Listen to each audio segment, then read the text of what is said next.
ধন্যবাদ দাদাকে আমাকে ডাকার জন্য, বলতে দেওয়ার জন্য। এখানে আমারও 1 বছরই মতো হলো, এখানে আমিও 1 বছর মতোই পড়ছি স্যারের কাছে।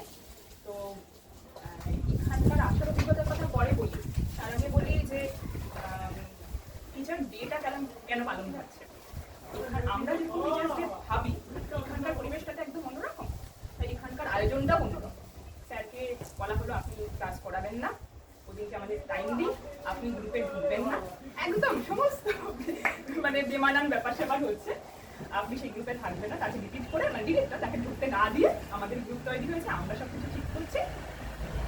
তাকে চলতে নেওয়ার জন্য যে আমাদের আগে সেই পথটায় পৌঁছেছে, আর তার অভিজ্ঞতা, তার পরিশ্রম, তার চিন্তা ভাবনা নিয়ে আমাদের সেই পথে এগিয়ে যেতে সাহায্য করছে।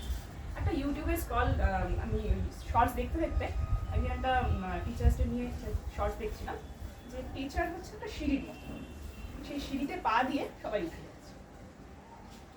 দারুণ একটা শর্টস ছিল, কেউ একটা বানিয়েছিলেন। একটা অদ্ভুত পেশারি টিচার্স ডে, মানে টিচাররা হয়তো পৃথিবীর একমাত্র পেশা যে কারণে এখনো এই দিনটাকে বা এই পেশাটাকে এত সম্মান করা হয়। একজন যে ওই জায়গাটায় পৌঁছেছে, সে চায় যে আমার এখনো যে পৌঁছায়নি সে আমাকে ছাড়িয়ে উঠে যাবে। এরকম অদ্ভুত একটা ঘটনা বলি।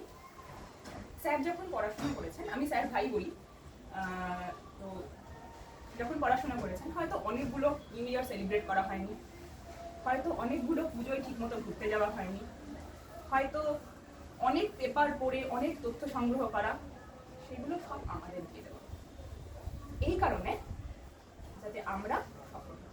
একটা অদ্ভুত পেশা যেখানে টিচার চাইছে আমার পরের জন আমাকে থেকে এগিয়ে চলবে, আমাকে বিট করে চলে যাবে। এই জন্যই এই পেশাটাকে, এই মানুষগুলোকে আমরা এত সম্মান করি। নতুন করে আর প্রতিদিনই যখন আমরা ধন্যবাদ জানাই, আজকে আর নতুন করে কি ধন্যবাদ জানাবো জানি না। প্রতিদিনের যখন পড়ে আমরা তৃপ্তি পেয়ে যখন ফিরে যাই, আমি নিজেরা যখন আলোচনা করি যে আজকের পড়াটা বেশ ভালো হলো, সম্রাটের সাথে তো প্রায় কথা হয় যে বাহ আজকে না এই ব্যাপারটা আগের বছরের থেকেও বেশি ভালো হয়েছে, ওইটা না দারুণ হয়েছে, এরকম তো আলোচনা করতেই থাকি, মানে সম্রাটের সঙ্গে আলোচনা করার সুযোগটা থাকে বলে, বা ভাইয়ের সাথে করার সুযোগ থাকে বলে সেটাও করি কল্লোর সাথে। তো যেমন ভাই আমাকে একটা কথা বলেছে, ভাইকে একটা সঙ্গে পড়াতাম, কথাটা না বললে নয়, মানে ও বললো যে আমি যদি দাদার কাছে একটা কোনো সায়েন্সের ক্লাসে আমি আসিনি, ভাই এসেছিল, সেদিনকে এনার্জি রিলেটেড কিছু একটা পড়া হয়েছে। তো ভাই আমাকে বললো আমি যদি দাদার কাছে আগে পড়তাম ব্যাপারটা আমি আরো ভালো বুঝতাম।